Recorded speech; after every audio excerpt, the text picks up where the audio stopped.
सुप्रभात, good morning. सीधा सौदा के आज के इस थर्सडे एडिशन में आप सबका स्वागत है और एक बहुत इंटरेस्टिंग और इम्पोर्टेंट सेशन। इम्पोर्टेंट इसीलिए क्योंकि आज मंथली एक्सपायरी का दिन है। मंथली कॉन्ट्रैक्ट्स आज एक्सपायर होने जा रहे हैं और उससे ज़्यादा इम्पोर्टेंट इसीलिए हो गई क्योंकि आज समीकरण बिगड़े हुए हैं। यूएस में एक तगड़ा मुनाफा वसूली का दबाव कह लीजिए, एक शार्प सेल ऑफ कर लीजिए, कई समय बाद इस तरह का प्रेशर बनता हुआ अमेरिकी बाजारों पे, तो उससे हैंडओवर बिगड़ गया। ओवरनाइट क्यूज बिगड़े, हमारे एशियन पियर्स दबाव में और हमारा गिफ्ट निफ्टी खुद ही कह रहा है कि हम भी 200 पॉइंट से ज्यादा के कट के साथ 1% दबाव के साथ शुरुआत करेंगे। यूरोपीय बाजार भी गिरावट पर। ये क्या है? ये तो कल की क्लोज का है। अच्छा, मुझे कुछ ब्रेकिंग न्यूज आई, सॉरी। ये ग्लोब के संकेत बताए जा रहे हैं, इस समय सबसे इंपॉर्टेंट वही है। लाइए पिच, ग्राउंड, स्टेडियम, क्राउड सब दिखाइएगा और देखें जरा हमारा स्टूडियो ग्राउंड के पास तक, पिच के पास तक जा रहा है नहीं जा रहा। आज 2 दिन से जा नहीं पा रहा था, बारिश बहुत थी। पर बारिश तो कल रात में भी बहुत थी, पिच तो बहुत ही बिगड़ी हुई थी। ये पर फिर भी आपको पानी नहीं दिख रहा। आज तो पिच में पानी भी था, फिर हमने सुखा दिया कॉटन लगा लगा के। ऐसे नकली उपायों से काम थोड़ी चलेगा। तो कम से कम विजुअली तो अपीलिंग लगती चाहिए ना। तो खेलने ही नहीं आया, कोई फुटबॉल ही ले आएंगे, बोले क्या क्रिकेट खिला रहे हो कि पिच इतनी हरी हरी क्यों है? मामला ऐसा गड़बड़ क्यों? धोखे से बुला के उनको तुम गिराना चाहते हो। एक बार एक पिच थी अपने पास जो एरर आ गया था। हाँ, उसमें गड्ढे गड्ढे गड्ढे वो फिट बैठ जाती कि इतने दबाव की वजह से 3-4% नैस्डैक टूट गया। यार बहुत बुरी तरह से गिरा है मार्केट में। इसका रियल सेलिंग हुई कल। मतलब ऐसे नहीं खाली ट्रेडर ही बेच रहे थे, बड़े बड़े लोगों ने बेचे हैं कल। क्योंकि अब देखो ये दिख रहा है कि इतना ज़्यादा पैसा झोंक दिया उन्होंने एआई में, तो उसका रिटर्न आने में टाइम लगेगा। और वो लोग वैसे नहीं है कि आज लगाया 10 साल इंतजार करेंगे, उनको अभी चाहिए। तो कंपनियों के जो गाइडेंस आ रहे हैं, 2-3 कंपनियों के जो गाइडेंस हैं वो वीक आए हैं। वो कह भी रहे हैं कि जैसे एड रेवेन्यू अल्फाबेट का कम हो रहा है, उन्होंने कहा एआई में बहुत इन्वेस्टमेंट किया है, थोड़ा समय लगेगा उसको रिटर्न लाने में। वैसे ही टेस्ला एक अलग कहानी दिख रही है। तो टेक्नोलॉजी कंपनीज़ में जो बहुत बायंसी आ गई थी वो ठंडी पड़ी है कम्युनिटी के हिसाब से, और इसलिए पटाई हुई पूरे सेक्टर में। सबकी गिरावट हुई है। एक दिन में इतनी बड़ी गिरावट 2022 के बाद पहली बार हुई। बहुत पैसा गिर गया। और ये सिर्फ टेक्नोलॉजी में नहीं था, हमने बताया कि लुई विटॉन की सेल्स गिर रही है, एक फ्रोजन फूड वाली कंपनी की गिर रही है, वीज़ा के नंबर नहीं अच्छा है। तो रिजल्ट सीजन अच्छा नहीं जा रहा वहाँ का टॉप कंपनीज़ का। वैसे तो अगर नंबर ऑफ़ कंपनी देखो तो अभी भी बहुत अच्छी कंपनी, बहुत सारे रिजल्ट अच्छे आ रहे हैं, लेकिन जो बड़ी दिग्गज कंपनी जिनके दम पे बाजार चलता है वहाँ नतीजे कमज़ोर हैं, और इसलिए मार्केट की हो गई पिटाई कल। तो ज़ोरदार पिटाई हुई है। अब आने वाले समय में चूँकि इस हफ्ते और कई सारी बड़ी बड़ी कंपनीज़ के रिजल्ट्स आने, अगर ऐसा ही सिलसिला रहा तो थोड़ा और प्रॉफिट बुकिंग हो सकती है। अब मुझे लगता है 31 तारीख को आप तैयार रहो। अंडर प्रेशर है फेड।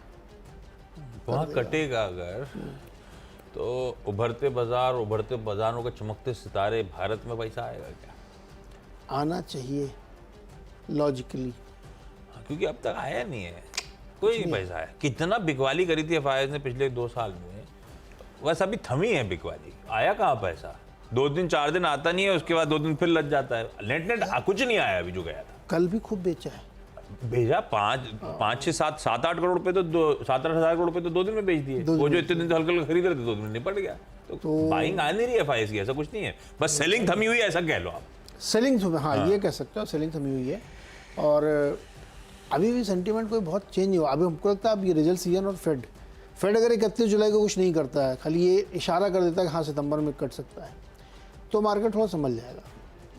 अदरवाइज फिर तो मार्केट में और प्रॉफिट बुकिंग होगी। संभल जाएगा, लेकिन फेड अगर ऐसा कुछ कर रहा होगा इसका मतलब है कि ओवर हीटेड इकोनॉमी ठंडी पड़ रही है। सब कुछ फीका होने लगा है, इसीलिए फेड मूव कर रहा होगा। खराब खबर है बाय द वे। एब्सोल्युटली। लेकिन देखिए अभी क्या था ना, अभी पैसे से मतलब खराब क्योंकि अच्छा क्या? हाँ नंबर्स में मार्केट बहुत गिर रहा है, तो आदमी इस तरह की स्टोरीज कहानी पढ़ रहे होंगे। अभी खाली फेड की तरफ से ये इशारा मिल जाएगा जुलाई को, तो फिर बाइंग आ जाएगी, क्योंकि ये पूरी दुनिया की लिक्विडिटी ड्रिवन रैली है। इशारा नहीं हो सकता है कि वो काट दे। हाँ, मेरे को लगता है कैलकुलेट होने में इकोनॉमी में समय भी तो लगेगा। नवंबर 4 को तो इलेक्शन खड़े हैं। बिल्कुल है ना। जुलाई में मुझे लगता है, मतलब मेरी गट फीलिंग कहती है काट देंगे। लॉजिक भी है, अगर आप उसी मकसद से कर रहे हो अगर, तो यही टाइम है भाई साहब। इसके बाद तो कोई फायदा ही नहीं है, सिर्फ नाम का रह जाएगा। काट दिया तो फिर बहुत तगड़ा बाउंस बैक आ जाएगा। लिक्विडिटी पैसा है तो फिर महंगा सस्ता क्या होता है। आपको बहुत पैसा, आप चाइना जाओ, खरीद लाओ, शॉपिंग कर लाओ। आजकल सेल चल रही है वहाँ पे। चाइना में ये कहानी भाई ग्लोब की, प्रॉफिट टेकिंग सीरियस है, कह रहे हैं वहाँ पे लोग समय देना चाहते नहीं है। एआई के अपने भी कहाँ देना चाहते हैं। सेबी की रिपोर्ट कहती है इंटरडे ट्रेडर तुरंत चाहिए। वो तो दिनों के लिए रुक सकते हैं, हम एक दिन के अंदर ही गेम कर लेते हैं। भाई कॉशियस रहिए, रिपोर्ट कहती है बहुत लॉसेस हो रहे हैं भाई। जो रिटेल ट्रेडर्स इंट्राडे ट्रेडिंग करते हैं उनसे रिलेटेड रिपोर्ट, 70% लोग नुकसान। केडिया जी कह रहे थे ना उस दिन अपने चैनल पे शायद बोले थे कि 1% लोग हैं जो 1 साल से ज़्यादा रुकते हैं, बाकी सब पहले ही निपटा लेते हैं। हाँ, तो फिर लॉन्ग टर्म से फर्क किसको पड़ता है ऐसा? तो लॉन्ग टर्म का मतलब क्या है? हाँ। अब आइए कुछ खबरों वाले स्टॉक्स रख रहा हूँ। मार्केट का मूड बिगड़ा हुआ है, पर अब तक लोअर लेवल से जो साइड में बैठा हुआ पैसा है बढ़िया चैनलाइज होता है, तो प्रेडिक्ट करना मुश्किल है। खुलने दें, उसके बिहेवियर को वॉच आउट करना, उसके बाद डिसाइड करिए इस गैप के बाद की तस्वीर कैसी है। और बिल्कुल सही है मानस आज सुबह जो कह रहे थे, क्योंकि हमने एक बहुत तगड़ा डिप परसों बनाया था बजट के दिन, वो वायलेट नहीं होना चाहिए बेस 24,070 का। खैर अभी दूर है वो, फिर भी देखते हैं किस तरह के समीकरण बैठ रहे हैं। मैं सिर्फ खबर बताते चलता हूं quickly. SBI life insurance company, कल नंबर्स आए, मैं इसको लाल लेके चलता हूं। मैं दो चीजें लाइफ इंश्योरेंस में, बाकी ऐसा नहीं मिले जुले आंकड़े, कोई खराब आंकड़े नहीं है, पर जो दो मैं खास तौर पे देखता हूं, कैसा वैल्यू ऑफ न्यू बिजनेस आ रहा है और किस तरह के मार्जिन्स पे वो वैल्यू ऑफ न्यू बिजनेस आ रहा है, जिसे ये लोग VNB मार्जिन्स कहते हैं। वैल्यू ऑफ न्यू बिजनेस 11% उछाल है साल दर साल, एक्सपेक्टेशन से म्यूटेड है भाई साहब, और मार्जिन्स 200 बेसिस पॉइंट्स गिरे हैं। नया धंधा बहुत ज्यादा नहीं आया, एक्सपेक्टेशन से कमजोर था, और मार्जिन एक्सपेक्टेशन से कहीं ज्यादा गिरे, 200 बेसिस पॉइंट मार्जिन कॉन्ट्रैक्शन है, इसीलिए लाल है। एक्सिस बैंक का रीड थ्रू इंटरनल्स कमजोर है। अगर ऐसे देखते हेडलाइन नंबर्स वगैरह ठीक लगते हैं आपको, लेकिन इंटरनल्स कमजोर है, इसीलिए अपने को क्या देखना था, किस तरह के डिपॉजिट ग्रोथ हैं, किस तरह के एडवांसेस हैं। डिपॉजिट ग्रोथ सीक्वेंशियली यानी कि Q on Q 0.5% से ज्यादा गिर गई है। एडवांसेस 1.5% के आसपास Q on Q महज इंप्रूवमेंट है, और पिछले कुछ ट्रेंड के लिहाज से तो खासा वीक है। कारोबारी मुनाफा या जो ऑपरेशनली हम देखते हैं उसमें वीकनेस आपको नजर आएगी। स्लिपेजेस बढ़ रहे हैं बैंक के, एसेट क्वालिटी को लेकर क्वेश्चन मार्क, और रिटर्न रेशियोज इन सब नंबर्स के बीच में वीकन होते हुए, तो एक्सिस के नंबर्स खराब है। मैं इसको लाल लेके चल रहा हूं, साथ साथ मैं JK पेपर को लाल लेके जा रहा हूं। पता नहीं हिंदुस्तान अपन पढ़ नहीं रहे क्या आजकल? नहीं पढ़ रहे, ये हम टैब वैब में चले गए हैं। आय 8% बढ़ी है, पर उसके सामने EBITDA 41% का डीप कट, मार्जिन्स 30% वाले 16.5% पे, 30 वाले 16.5% पे, मुनाफा 55% का डिक्लाइन दिखा रहा है। पेपर स्टॉक्स के रिजल्ट ऐसे ही वॉलेटाइल रहते हैं, पर खासे कमजोर लाल है, 3 लाल। पेपर के दाम बढ़ भी रहे हैं हमको लग रहा है। तो फिर शायद हो सकता है सब्सिक्वेंट क्वार्टर्स में उसका असर मिले, अभी तो मार्जिन्स में डीप कट है, क्योंकि मुझे ना शायद न्यूज़ प्रिंट के तो दाम बढ़ ही गए हैं, और ये चिंता उन कंपनियों के लिए होगी जो अखबार छापते हैं। खैर अभी आपने बात करी थी, चिंतित थे क्या लोग? हाँ, पहले तो बड़े खुश थे, कट रहे, अब वो चिंतित हो गए, इस बार से बड़े हुए दिख रहे हैं। अच्छा, मैंने तो लिया है भाई, रिजल्ट पे फोकस है, CMS इन्फो सिस्टम्स, रेड में रखा मैंने इसको। यार मार्जिन गिर रहा है, 4% गिर गया है, 28.9 से अब 25.4 आ गया। हालांकि नतीजे बहुत बढ़िया है, ठीक ठाक है, 90 करोड़ का प्रॉफिट दिखा है, आमदनी लगभग 100 करोड़ के आसपास बढ़ के आगे 600 करोड़ हो गई है, EBITDA बहुत अच्छा दिखा है। और इस कंपनी में बहुत सारे इसमें जो इनके प्रमोटर हैं, मैनेजमेंट है, उन्होंने अपने स्टेक भी बढ़ाया है। तो नंबर में खाली मार्जिन अगर छोड़ दो ठीक है, लेकिन मुझे मार्जिन अच्छे नहीं लग रहे, तो इसलिए मैंने इसको रेड में रखा है। और एकल फाइनेंस बहुत ही बढ़िया नतीजे कंपनी ने पेश किए हैं, मार्जिन बढ़ा है, सिग्निफिकेंटली मार्जिन बढ़ा है, 47.5% हो गया, 4% बढ़ गया है, मुनाफा 600 करोड़ से ज़्यादा है, 4.5 के सामने। तो नंबर तो बहुत ही शानदार दिख रहे हैं, लेकिन स्टॉक भी वैसे ही शानदार हो चुका है ऑलरेडी, कल भी देखो ऊपर था। तो कैसे रिएक्ट करेगा मार्केट पता नहीं, लेकिन नंबर बहुत ही शानदार है ओरेकल फाइनेंस के।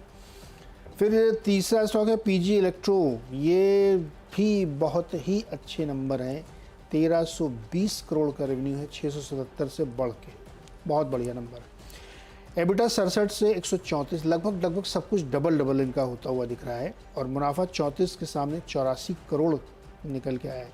तो बहुत अच्छे नंबर कंपनी ने पेश किए। गाइडेंस जो उन्होंने दी वो उससे भी बढ़िया है।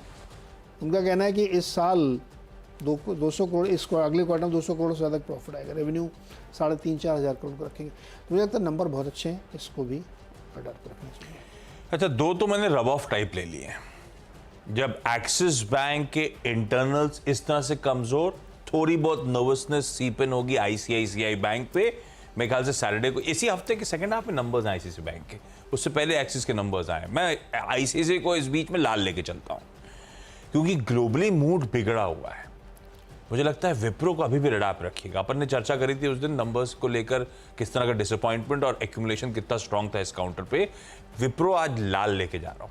खैर, इनके लिए हैंडओवर भी, टेक्नोलॉजी स्टॉक्स, उनकी तस्वीर अलग हो, धंधे अलग हैं, ये ध्यान रखिएगा, लेकिन रब ऑफ आएगा। मैं विप्रो का आज लाल लेके चल रहा हूं क्योंकि इसने बहुत तरह डिसअपॉइंट करा है इस क्वार्टर नंबर्स और आगे की गाइडेंस में। अभी भी इसमें अपन रडार पे रखेंगे और लाल पे रखते हैं। और एक क्राफ्ट्समैन ऑटोमेशन को लाल रख रहा हूं। मार्जिन्स 20-21% वाले 17% पे आए। इस तरह का मार्जिन कॉन्ट्रैक्शन हुआ है। नतीजे बाकी स्क्रीन पर हैं। काफी लाल हो रहे हैं, लेकिन क्या करूं, ये एक्चुअली खबरें भी, स्टॉक्स रिजल्ट भी ठंडे आए इस बार। 6 लाल हो गए। मैं तो कह रहा हूँ रिजल्ट सीजन मुझे अंदर से अच्छा नहीं लग रहा है। यार छोड़ो अभी आपने अब मैं नहीं बोलूँगा यार, ये मार्केट वाले पसंद नहीं करते। बट सच तो बोलूँगा मैं, चाहे जो हो जाए। अच्छा, क्राफ्ट्समैन ऑटो आपने लिया तो मैं पेट्रोनेट एलएनजी की तरफ जा रहा हूँ। नोमुरा की इस पर एक रिपोर्ट आई है और उन्होंने टारगेट में करीब कितना बढ़ा दिया, 33-34% का राइज किया। 405 रुपये का टारगेट दिया उन्होंने, तो अपने मतलब 300 से बढ़ा के 405 रुपये कर दिया है। उनका कहना है कि Q1 काफ़ी बढ़िया था, वॉल्यूम बहुत अच्छे आए हैं, बढ़ के आए, मार्जिन बहुत अच्छी बढ़ के आई, तो इसलिए उन्होंने इसको अपग्रेड किया है बाई कॉल लेते हुए। तो इसको रखिएगा। ईपैक ड्यूरेबल इसके रिजल्ट आए और रिजल्ट देखिए, रिजल्ट इसमें सारी जो एसी बनाने वाली कंपनी है ना, उनके रिजल्ट अच्छे दिखेंगे क्योंकि क्वार्टर बहुत अच्छा गया है। डिमांड बहुत अच्छी दिख भी रहा है इसमें कि टॉप लाइन में ज़बरदस्त जंप आया है। डिमांड पुश था Q1 में और Q4 के सामने बढ़ के आया, तो इसलिए नंबर अच्छे हैं। अगले क्वार्टर में कैसे होंगे पता नहीं, कह नहीं सकते, लेकिन इस क्वार्टर के नंबर अच्छे हैं, तो इसलिए इसको मैं ग्रीन में रख रहा हूँ। और छठवां स्टॉक टाटा मोटर्स का है। इस पर नोमुरा की एक अपग्रेड की रेटिंग आई है, बाई की, न्यूट्रल से बाई किया इन्होंने। बहुत दिन बाद एक टाटा मोटर्स पर अच्छी रिपोर्ट है। टारगेट रखा है 1294, 1027, मतलब इन्होंने अपना टारगेट बढ़ाया। 29% की अपसाइड इनको लगती है। तो टाटा मोटर्स भी मैं लेके चल रहा हूँ ग्रीन में। 6 मेरे भी हो गए। ब्रेक के उस पर बचे हुए 4 स्टॉक्स पे चर्चा।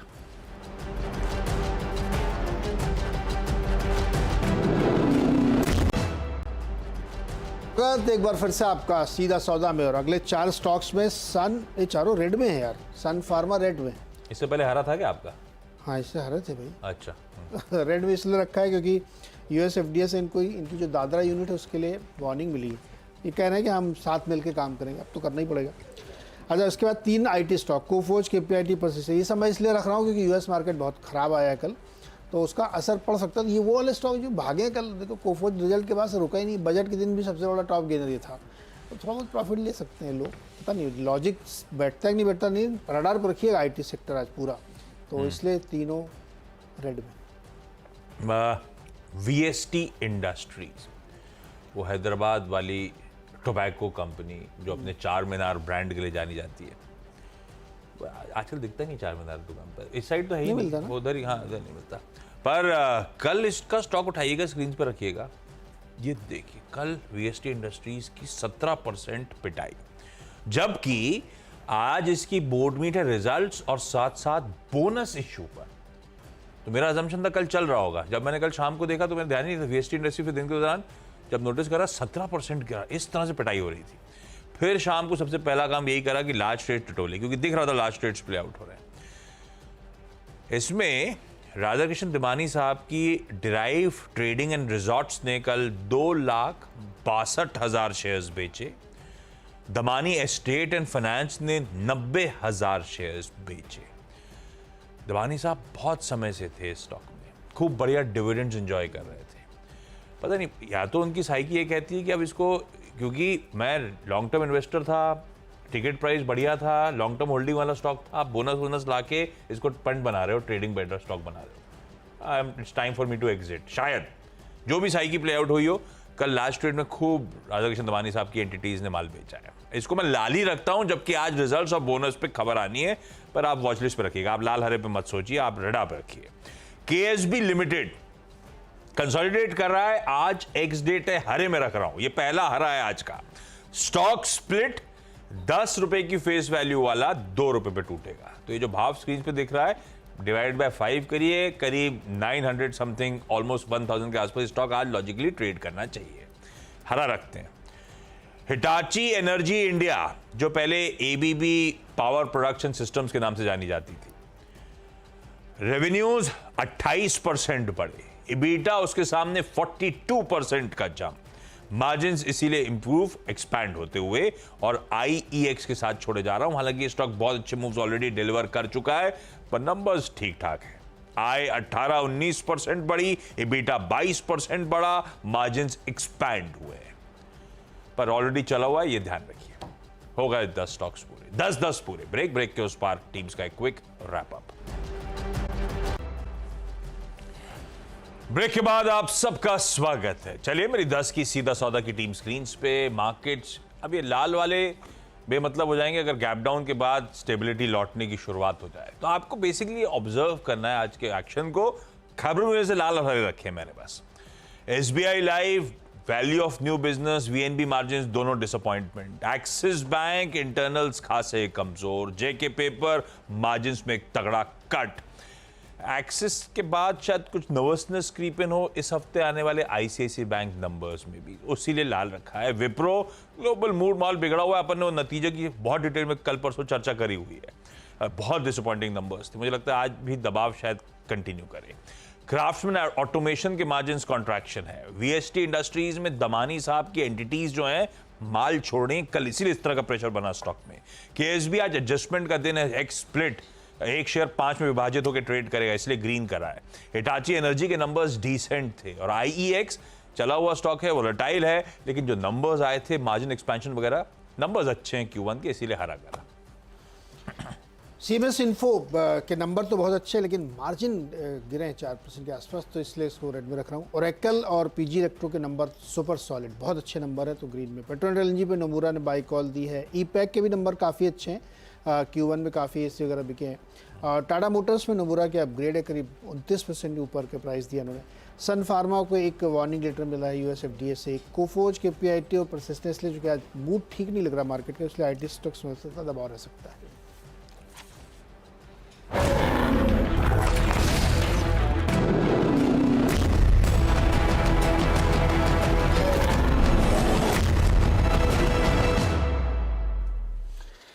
चलिए भाई, मुनाफे की तैयारी की ओर बढ़ते हैं, और बहुत इंपॉर्टेंट डे आज, क्योंकि यूएस मार्केट में जिस तरीके से सेल ऑफ हुआ है उसको थोड़ा समझना पड़ेगा डिटेल में, तो वो रीज़न रहेगा। साथ ही अपने बाज़ारों में भी काफ़ी उठापटक देखने को मिल रही है। पता नहीं बजट कितना डाइजेस्ट कर लिया है, और एक्सपायरी भी आप बता रहे थे आज सुबह, तो सबको मिला करके आज कैसे मुनाफा कमाया जाए अनुज? ये ग्रीन इसीलिए है कि अपन कुछ सपोर्ट करने की कोशिश करेंगे। नीरज जी गुड मॉर्निंग, आशीष गुड मॉर्निंग। Good morning. मैं ग्रीन ऑन ग्रीन नॉर्मली पहनता हूँ जब मुझे थोड़ा लगता है कि सपोर्ट की ज़रूरत है। हाँ, आज है, आज सपोर्ट की ज़रूरत है। और आज आपने हर्षदा को भी फोन करके बोला, हम दोनों को नहीं पता। मैं तो लाल पे नहीं, आज एक बोल्ड कॉल ये है कि मंदी मत करिए, और हो सकता है कि आपको तेज़ी का मौका मिल जाए आज। खैर आएंगे उसके ऊपर, लेकिन देखिए एक चीज़ तो क्लियर है, मार्केट की शुरुआत तो बहुत ख़राब हो रही है। कल शायद कुछ हिंट हमको फ्यूचर से था, लेकिन इतना नहीं था। और फ्रैंकली कल थोड़ा सा मेरे को तो ये लग रहा था कि मैं तो इनफैक्ट ये भी बोलता है एग्रेसिव ट्रेडर्स को कि चाहे तो बल्कि लॉन्ग कैरी करें, क्योंकि इस तरीके का मार्केट शायद टिके ना यूएस फ्यूचर्स में। लेकिन खैर क्या हुआ देखिए, कल ग्लोबल मार्केट्स में एक बड़ा हाहाकार मचा, और कोरोना के बाद पहली सबसे बड़ी गिरावट टेस्ला में। कल टेस्ला 12% गिरा, और नैस्डैक उसकी वजह से करीब करीब 4% गिरा। और मैं सुन रहा था नीरज जी को, $1 ट्रिलियन मार्केट कैप स्वाहा हो गया ओवरनाइट। एक दिन में $1 ट्रिलियन मार्केट कैप स्वाहा हो गया। मतलब $1 ट्रिलियन कितना बड़ा अमाउंट होता है, वो स्वाहा हो गया। तो बड़ा सवाल ये है, देखिए एक बड़ा सवाल, सबसे बड़ा सवाल जो ग्लोबल मार्केट के पर्सपेक्टिव से है कि क्या कल ग्लोबल मार्केट में करेक्शन की शुरुआत हुई है?